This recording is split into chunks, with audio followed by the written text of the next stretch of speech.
I'm Ira Block. I'm a Sony Artisan, and I've been a National Geographic photographer for forever. Well, 30 years plus, I like to say.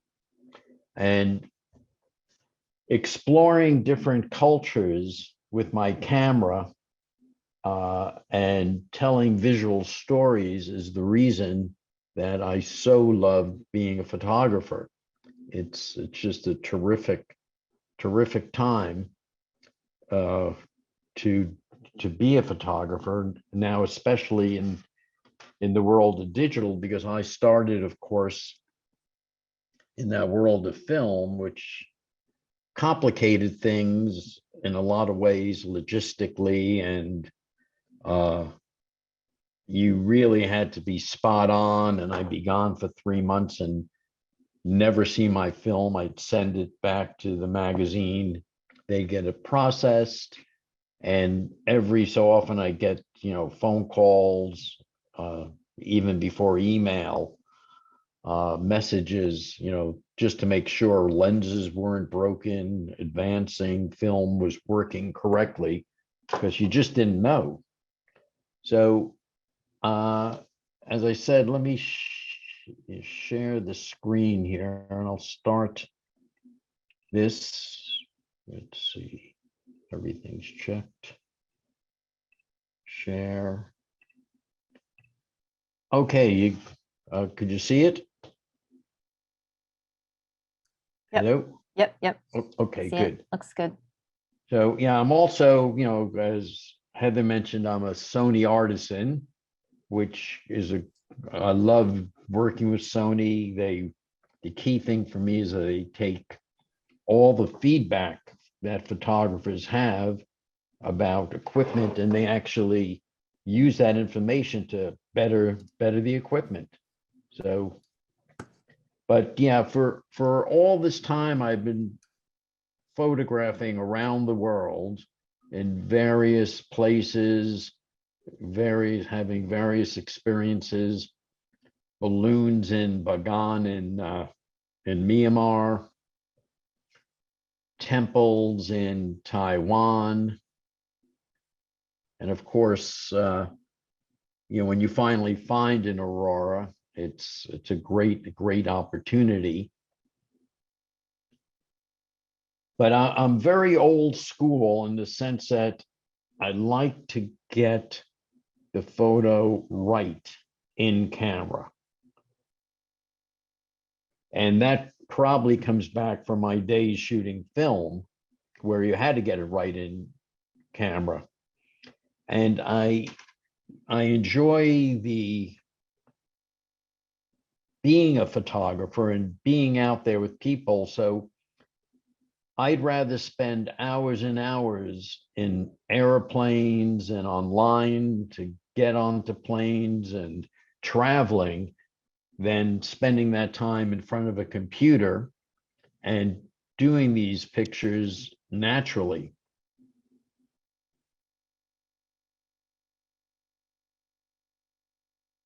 And everything you're seeing, these are, recent travel cultural images I did, recent being within the last, I guess, 5 years.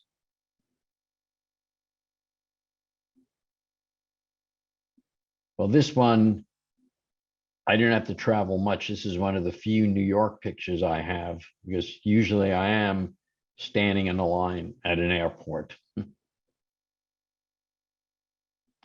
Well, and that's another New York picture, but obviously this is not in New York. This is in Morocco, and just working with light and angles, low angles, so you could see all the camel's feet, and working with a great background.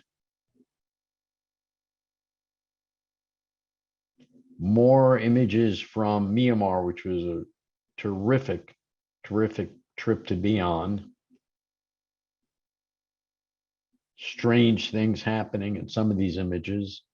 Flying fish, still can't figure out how that happened, but that's a real photo. I think the fisherman was throwing the fish back in the water, but when I didn't even know I had this till I was back at the computer. I'm going, wow, that fish looks like it's jumping right at him, but it just is a throw back into the water, I assume, that I caught it at just the right moment, which is super possible now with these cameras where you could shoot 20, even 30 frames per second. That's, you know, that's still amazing to me. This goes back in time. This is one of the first major assignments I did for the magazine when I went to the North Pole by dog sled with this Japanese explorer. And this was using film. But it was and there I am, quite a bit younger. But this experience really opened my eyes to photography and what I could do, because I'm not an Arctic winter guy that grew up in Colorado or Wyoming. I grew up in New York City on the streets of Brooklyn, which taught me some things.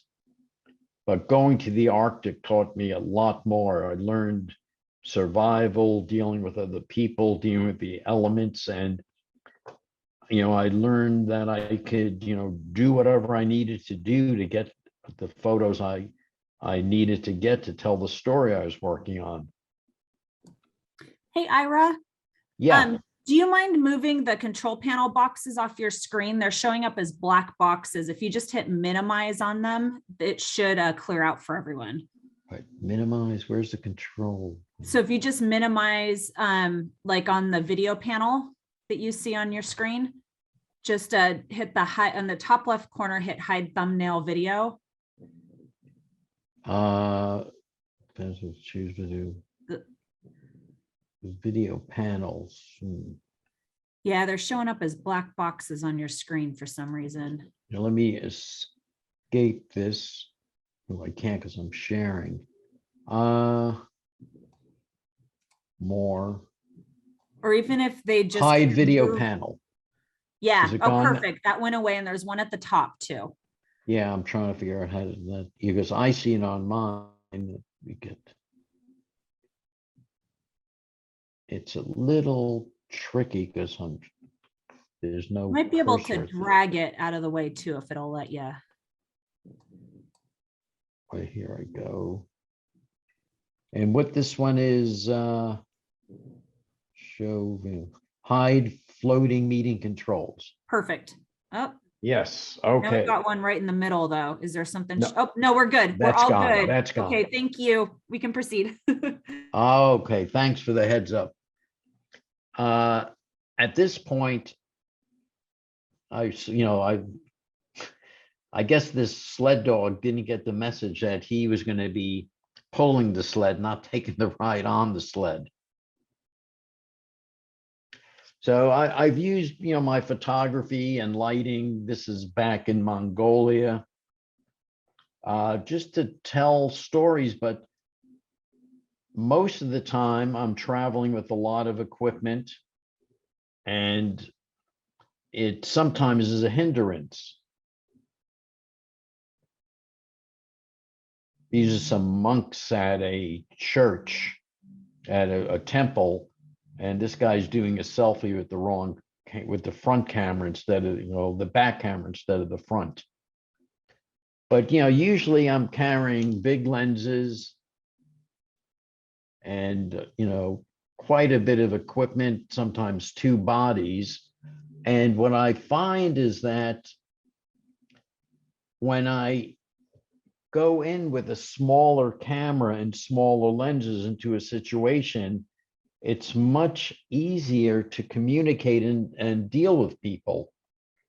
And the nice thing about the 7C is that the viewfinder, this sounds like a small point, but, as a photographer, you learn about interacting with people and what makes them comfortable or not. And in this case, most of the other cameras have the viewfinder in the center of the camera. So when you're looking through the viewfinder, you're covering your face. In this instance, with the 7C, the viewfinder is on the side. So if you're right-eyed, as I am, the left side of your face is not covered, and it gives you the ability to interact more with your subjects because you're not totally hidden behind a big camera with a really large lens. And that to me is very significant. It sort of, brings me back to the days of working with rangefinder cameras in film. But when I did get the new camera, and I was in New York, and it was during the time of COVID, I couldn't travel anymore. So I had a chance to really explore New York with the new A7C and the smaller lenses, which also meant I could travel with around the subways and walk with minimal baggage. I just had a small little pouch that had the 2 extra lenses and some cards and batteries, and I had the small camera. So going around New York was great with this small little setup. And shooting people, because the equipment is so small, was really easy. You were barely noticed.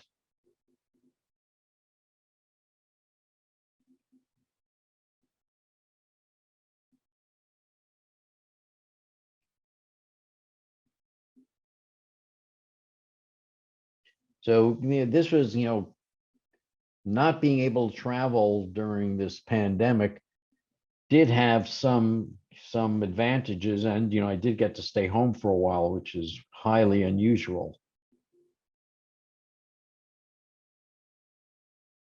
I don't know if anyone's been down to the World Trade Center Memorial and the pools. This is one of the areas around the pools with a lot of names of people that had perished.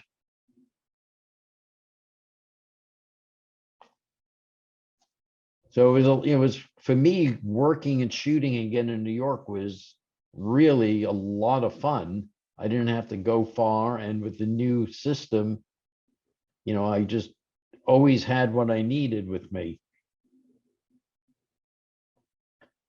And you can even it's not just a good system for people, it works in other situations also, like the cityscapes and early morning light. This was done from the Manhattan Bridge looking south to the Brooklyn Bridge and lower Manhattan. And here I just was shooting along, waiting, and finally a boat came by, and a red boat of all things, which, really helps the picture, and obviously I couldn't have set this up, to hire a boat that size was, something you could probably only do for a major TV commercial.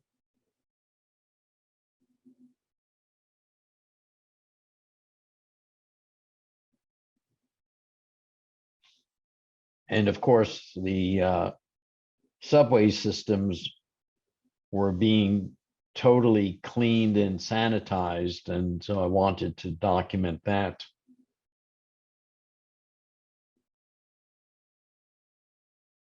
I think this shot I did with the 24 compact lens, but I did this one on my A1 body. I just wanted to check how the lens performed on a high resolution body, because the A1 body is I think about 50 megapixels, and the A7C is a 24 megapixel body. So I was just curious as to how these new lenses would hold up on a higher resolution camera. And I was really pleased and happy about the quality of these lenses. And I still don't understand how the Sony engineers have, created this. And although the camera doesn't do as many frames per second as the A1s or A9s, you still, I think, get at 10 frames per second, which is fairly fast. And the other thing that was great about the camera, the new A7C, was all my other cameras had just the pop-out screens. This screen flipped out, and the flip-out screen is pretty handy when you're doing low angle stuff or high angle stuff. And the other thing that it's great for is if you're doing any video and you're on a gimbal, the normal tilt out screens, there are certain times when you're on the gimbal, as you move it down, that the gimbal blocks your screen. But with the flip out screen, you're able to see the video you're shooting because it's off to the side, which is what the A7S3 has. And now Heather mentioned the A7 IV that they've got at Kenmore, which you should look at, because that too has that flip out screen, which has a lot of advantages. And if you're working with a gimbal and you don't want to have a monitor on top of the camera or just a simple setup, that flip out screen is terrific. And I also wanted to check out doing some portraits with some of these different lenses. So I took the 50 out to do some portraits of people and see the sharpness and what it could produce. And what's amazing is I really see the difference of the way people react to me this close with a small camera and small lens and the ability to have half my face looking at them and interacting so I could get these kind of reactions.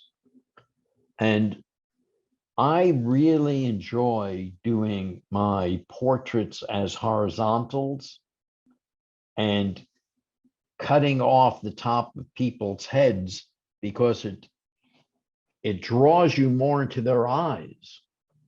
It connects you better with people looking at you in the eyes and those specular highlights, those reflections you see in people's eyes. So, when you see a portrait of mine with the top of the head cut off, it's not a mistake.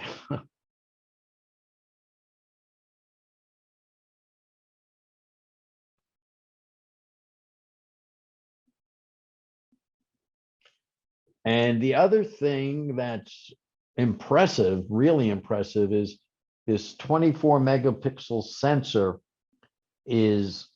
I'm pretty sure it's similar to some of the other 24 megapixel sensors, like the one in the A7 III, and I don't know if it's similar to the A9 one, but at 24 megapixels, your low light capabilities are terrific, really terrific.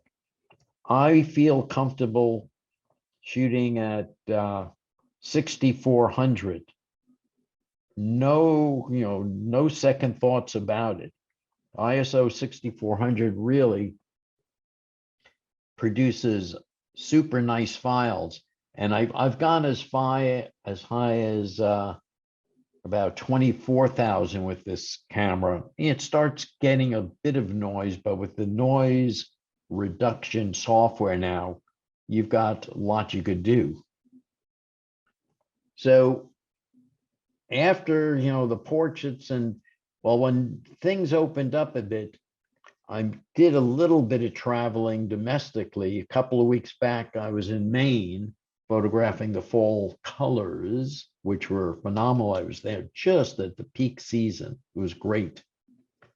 And I brought the 7C. I brought my other cameras with me, of course, but I wanted to continue checking what the 7C could do.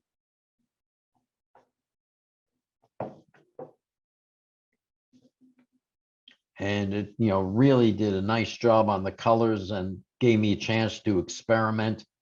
I even did some motion photos. What I would do is use a slow shutter speed and pull the camera down, so I got a blur of the trees, and I did it with the burst mode going so that I could catch the right moment, and it's sort of an interesting technique. And the colors, the colors from all the Sony sensors are just fantastic. It's, great opportunity to, like for you to look for colors and use these cameras. And in Maine, I tried some low light stuff again at 6400, and it's totally, totally usable, totally great stuff. Someone raised their hand. Is that a question? Ira, we do have one question, but we can wait to the end if that works for you. Yeah, that works for me. If anyone, so just keep track of the questions. Thanks. Okay, will do. I also took the camera down to Florida to check it out, see what it could do, and with the great colors down there. This is Miami. Now, right now, the longest lens I have is the 50. So getting close to this bird took a little bit of doing, but it stuck around long enough for me to get a fairly close shot with the 50.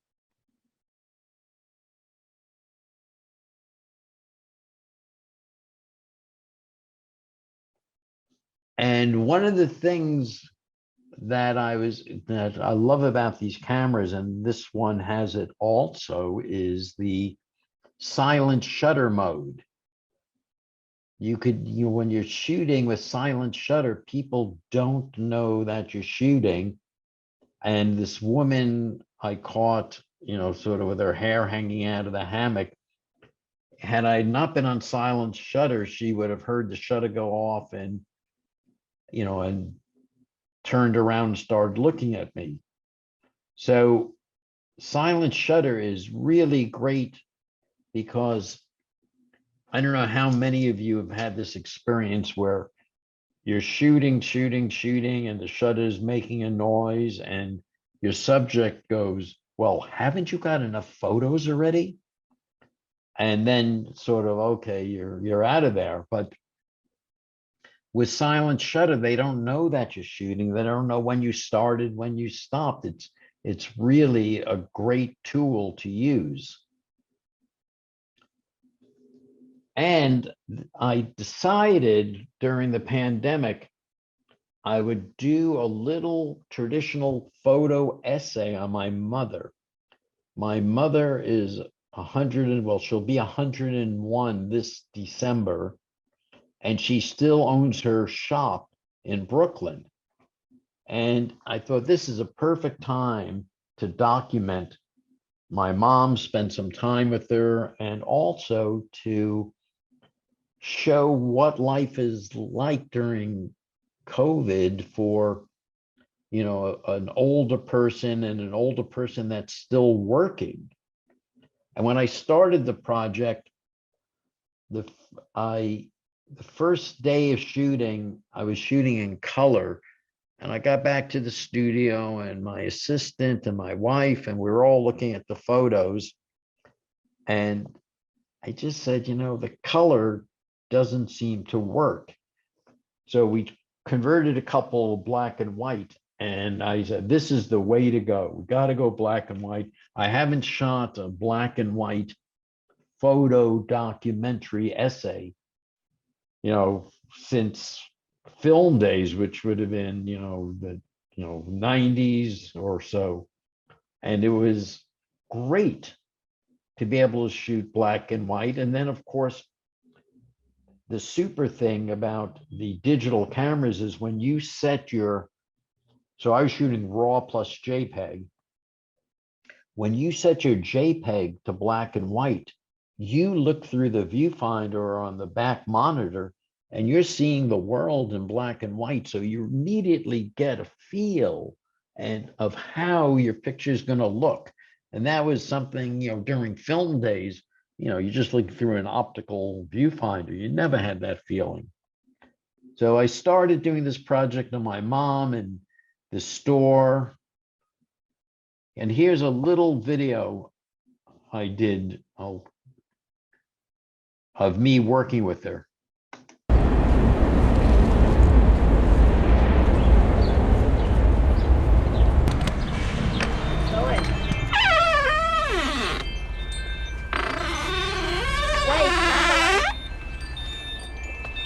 You ready to have your picture taken again? Oh, come on, Ira, get finished with me. I can't stand this. You don't like it? No. You're the star. Yeah, You are the star here. yeah. All right. There you go. How's business today? Oh, lousy. I want. Oh, you put up the shot I did for you. I gave you for Mother's Day. Yeah, I have a frame also. Looks good. Yeah. Let me get a picture of you by there. All right. Okay.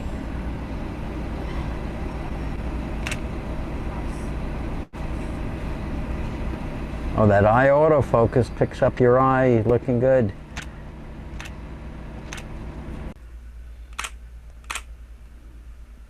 What? You're looking at me like you're not used to getting your photo taken? No. Taken a lot, remember? Yeah. Bye-bye. I'll see you in a week. Okay, sweet. All right. Make some money. Sell some bags. Okay, sweetheart. Okay. Bye-bye. Goodbye.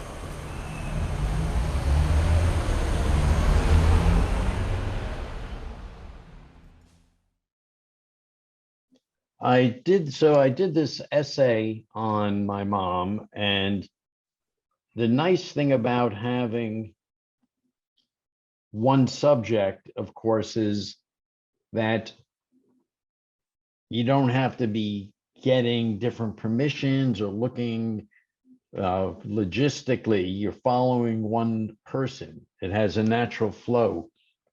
That's the good side of it.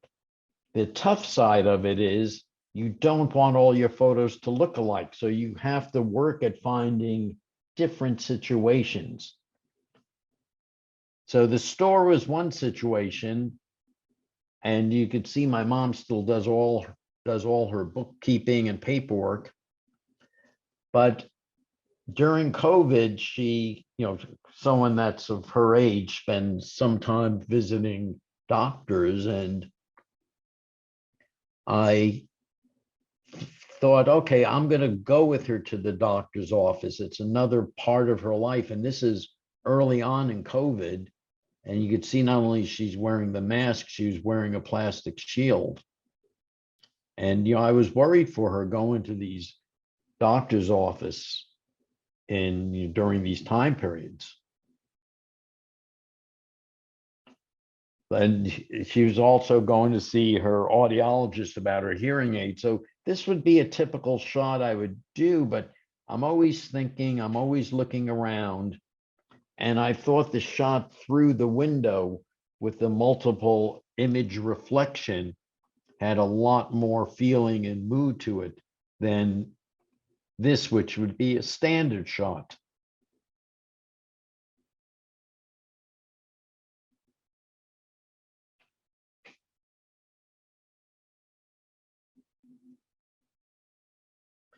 And I went home to her home where she's got someone that sort of stays with her and helps her out at home and, you know, on the doctor visits.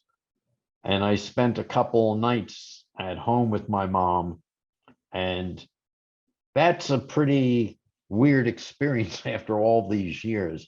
I remember she went to sleep and I was staying up doing something on the computer, and I just heard her yelling, "Hey, it's getting late. You go to bed. What are you doing? What are you doing?" You know, I'm still treated like a 12-year-old there. And my mom has some issues with her stomach and acid reflux, and as a result, she doesn't sleep in her bed anymore. She sleeps in a recliner. And so the morning before she actually got up, I snuck into the room and and used the silent shutter to do this, photo of her. And I could sit there with that camera and the silent shutter and no problem. So through all of this, I felt, I was getting my mother in these candid situations, and I know she wasn't really wearing her makeup or coiffed the way she likes to be. So I brought some lights along one day, and I knew she was going out and she was getting fairly nicely dressed. So I did a more formal picture of her using the lights. And in this case, I wanted the little bit longer lens than the 50. So I used the A7C and the 85 1.8 lens, which is still a fairly small lens. It's not one of their official compact lens series, but it's a nice lens, and it's nice and small, and it's very sharp. And I just felt I wanted to do a nice portrait of my mom. And of course, the other thing with all the new Sony cameras, including the A7C, is the eye autofocus has just changed my life. It's so great to have that opportunity to be shooting pictures in a time when you could create your images without having to think as much as you used to about all the technical issues of focusing and exposure, because these cameras, sort of open the door for you to do what you want, do your art, and don't worry so much about the technical side. And another little test I did with the camera, which was I wanted to see how it would work with some of my big pro photo lights. So I went out and I did some stuff with this model, and this is a video clip of me working with her. All right. Put the hand through the hair again like you just did. Yeah. All right. Good. I started that. That's my truth. Here you go. Drop your chin a little bit. Yeah, like that. That's great. All right. Yeah, that's a good look. Like that. The wind's blowing. Great.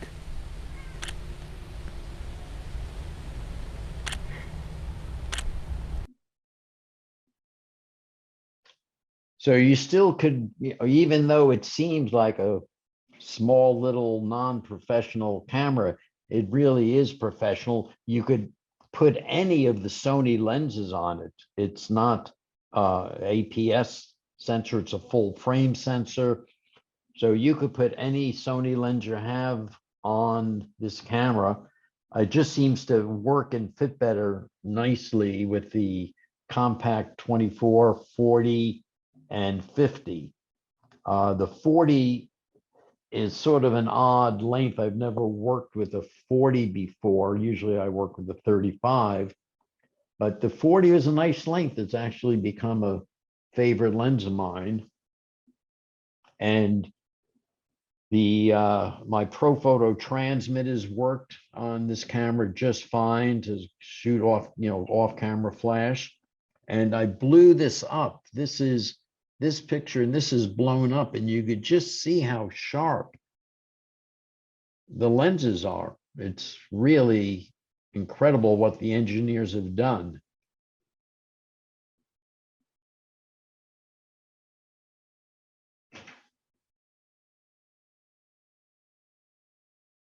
And there was one other project I used this on. I was doing portraits of people in my neighborhood with strobe light again.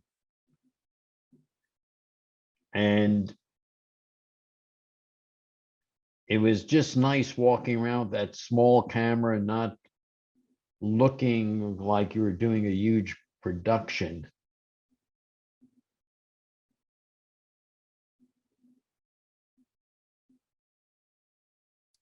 Do you feel like, Ira, that you kind of get, well, you don't get a lot of attention if you're out there with a small camera, where if you're out there with a bunch of big gear, you know, you got people coming out and going, do you have a permit? Oh yeah, that's the other big thing for sure is, people, if you come out with I look like a tourist with this camera, like it looks Mhm. like a point and shoot. So you're not getting You're asked that. stealth. You're in stealth mode. Yeah, yeah. And so it's great to, be able to get quick street photos of strangers. It's great to be able to go to public places where if you were carrying two big bodies and two lenses, and some official may come up to you and ask, hey, what are you doing here? So that, and the fact that your subjects are so amenable to being photographed is just great. And so this is where I am now. This is where I was when I was at the North Pole. I thought I'd throw that in to sort of help end it. I've, come from working with all those cameras in the Arctic and film to, enjoying photography again with this small camera. And this is the, what the lenses look like. One of the things that amazed me is on the bigger Sony lenses, on the lens is a custom function little button that you could program for focus hold or anything you want. I actually have mine programmed for eye autofocus. But even on these small lenses, the engineers have that little button. And these lenses, as you can see, have one of the aperture controls on it, and it's also declickable. So you could control your aperture from the lens if you want, and you could turn off the clicking noise, which is fairly handy if you're doing video work. And I see that most of the newer Sony lenses they're coming out with, are using that aperture declickable thing. So let me exit out of this and we'll take some questions. Okay. Sarah, did you want to ask, or do you want me to, or? Yeah, I can go ahead and ask a few questions. To everyone, if you have any questions for Ira, there is a Q&A icon in the toolbox of your Zoom panel. Just go ahead and submit your questions there. I'll try and keep an eye on the chat also, but it's a little easier to see them in the Q&A box. We'll go ahead and start off with those. Ira, Janice asked, what do you consider the essential elements in a photograph that tell a story beyond focus and lighting? Well, it's, the composition and the elements you put in. With people, I tend to use wider lenses because I like to photograph a person in relationship to their element and what they're doing, because that will tell the story. If you go in with a tight telephoto lens, you may have a good face shot, and sometimes that works to tell a story when the person is expressive or wearing clothing that help identify who they are and what they are. But traditionally, I tend to work with the wider lenses and work the compositions, layering a foreground, a middle ground, and a background that all create the story. Perfect, thank you. And then we have another question that kind of piggybacks a little bit off the wide angle side. Do you use any wider lenses than aside from the 24 millimeter for street shots with people, for example, like a 16 to 35?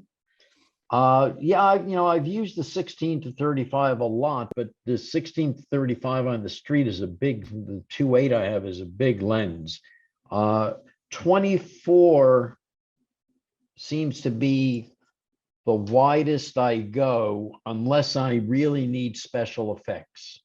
So I own a 24-1.4. I've got this compact zoom 24, which is a 2.8. And, I've got the 24-105.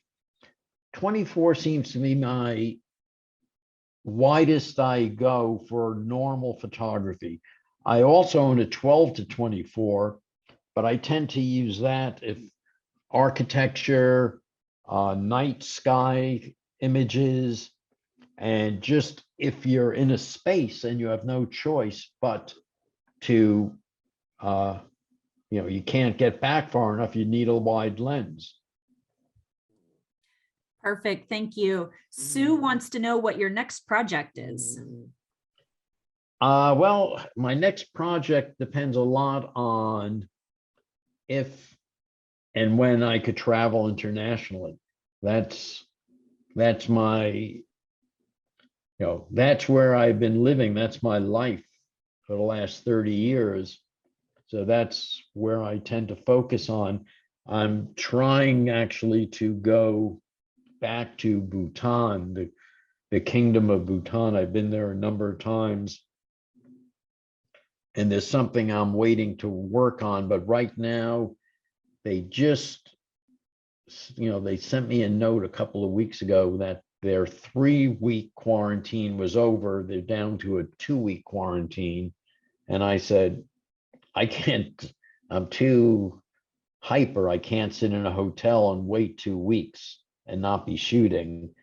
You let me know when, when the quarantine is, ends and I could get in without having to quarantine. So that's where I'd like to go next. Gotcha. Yeah, it's been definitely a hard almost 2 years now, with being kind of feeling stuck in, one place. Yeah. Jim is asking, what's your take? And real quick before I ask let me ask the question first. What's your take on the battery life for the A7C? I will let everyone know who's not as familiar with the A7C. It does take the larger Z100 higher capacity battery. Right. So that's absolutely correct. The battery is the same one that goes in the A7 III, the A7 IV, the A1, the A9s. It's the bigger capacity battery, and it lasts, like they all last a long time. But you should remember, if you really want to get the most out of it, you want to leave your camera airplane mode on. If airplane mode is on, you'll get more life. When you turn airplane mode off, the camera's out, searching for Wi-Fi signals, for NFC signals, for Bluetooth. So that in itself eats through the battery. You also want to keep remote control turned off if you're not using it, because remote control on keeps your screen on all the time. So even, without, if you don't leave those things on or off, get incredible battery life. And the A7C is using those batteries. And I will say, in the beginning, when I had the earlier cameras, A7R2, I used to carry a half a dozen batteries with me, but Sony did improve their battery life after that. Yeah, I remember those days. I still have a lot of W series batteries floating around my office. Yeah, and you have a lot because you need a lot. Right. Thank you. And those are some great tips, everyone, on how to maximize your battery life for any of the Sony cameras. Even if you have a ZV-1, some of the tips that Ira just gave are fantastic to maximize that battery capacity. Finally, Chris has a question. Have you come across any disadvantages to using silent shutter mode? Yes, there are some. Earpiece.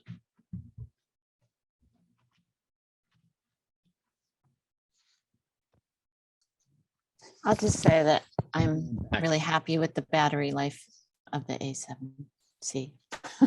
I'll just put my 10 cents worth in. The question, silent shutter. Yeah, they're silent shutter is totally electronic, so there are some issues. One of the issues is you can get banding at high shutter speeds.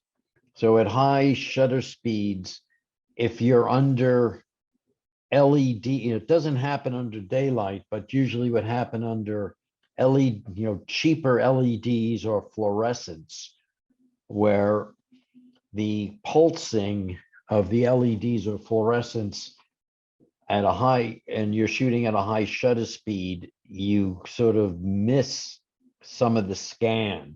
So that is one of the issues. I know the newer cameras are scanning at a better rate and getting less banding.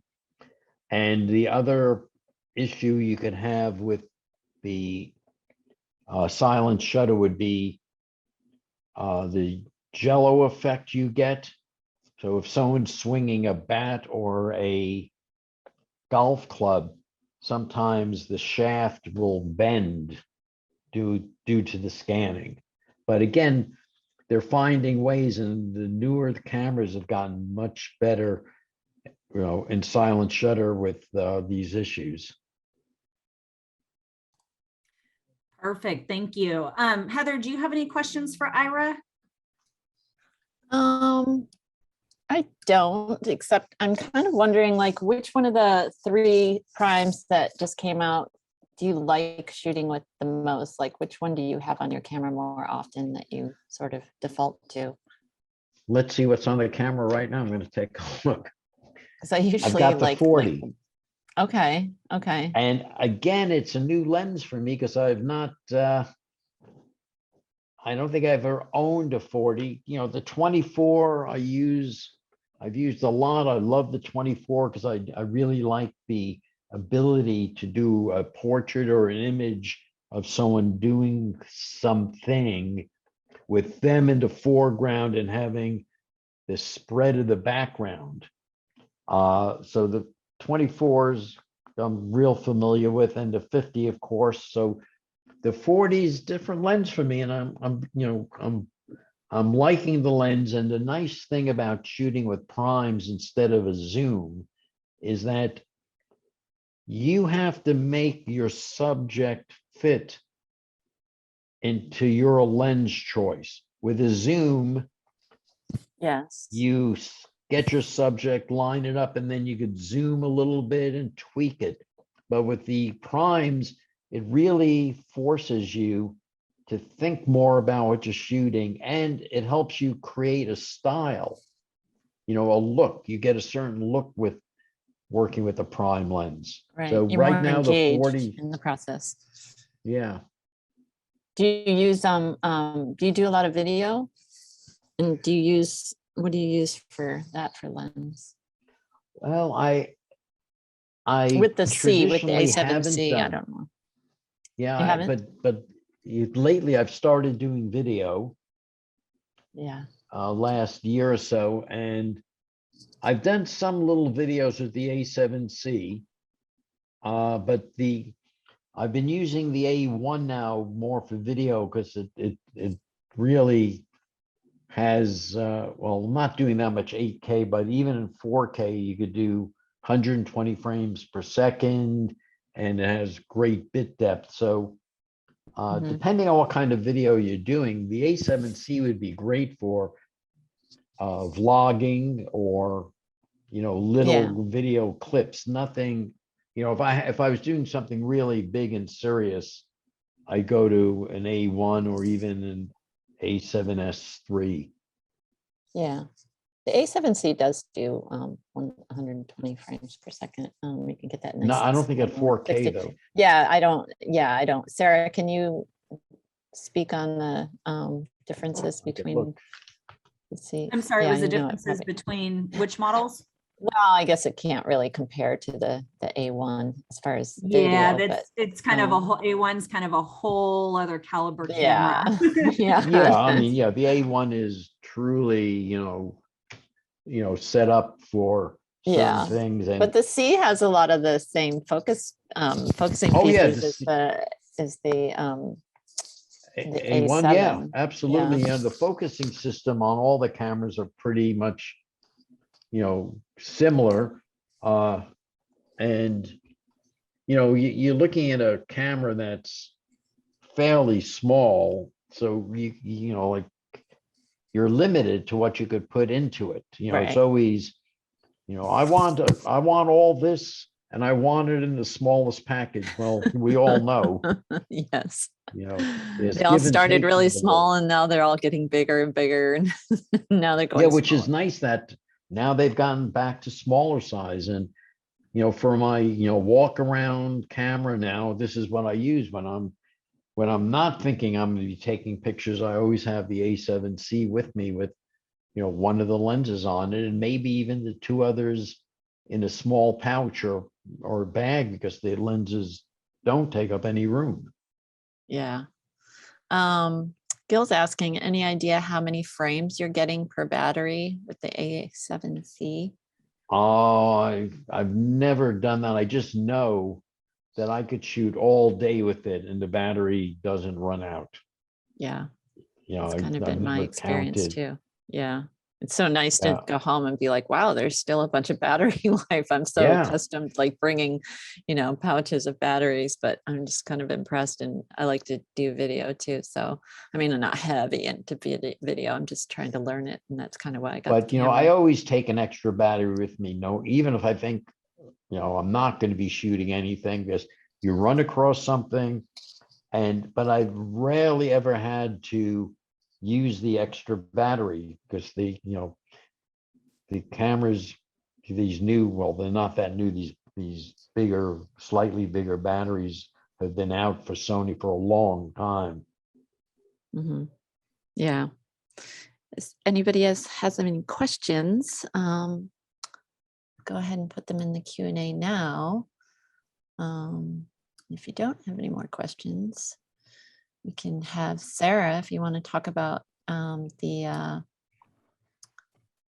special deal we have going on right now at the store. Yeah, absolutely. So first of all, thank you everyone for joining us today. And thank you, Ira, for joining us. We really would have loved to have done this in person. So hopefully we can get back to reality Yes. next year and bring you out I to think Seattle. soon. I think soon it's going to happen.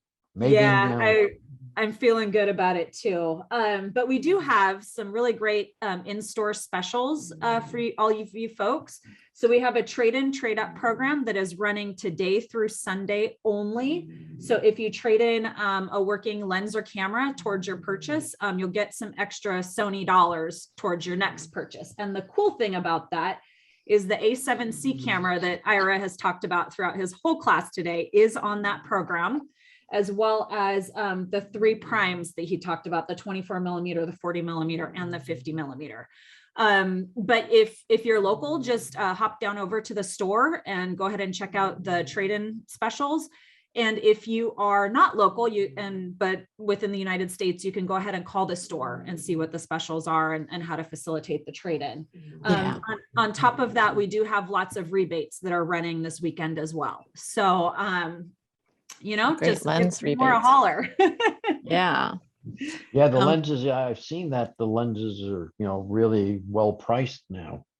Good time to pick up Yeah, a lens because there's a lot of some people are using their older lenses from the brand they used to use with a converter, and the autofocus is just so great with the Sony lenses themselves that when you can get a Sony lens, you want to stick with it. Yeah. We do have one more question from Terry. She's wondering what your recommendations for a budding photographer that wants to submit photos and stories from Mongolia and Galapagos. From Mongolia And Galapagos. and Galapagos. Yeah. Well, Terry's been busy. Terry's been there, huh? I would assume so. Or going. Terry, are you Going. going or have you been? Let's see.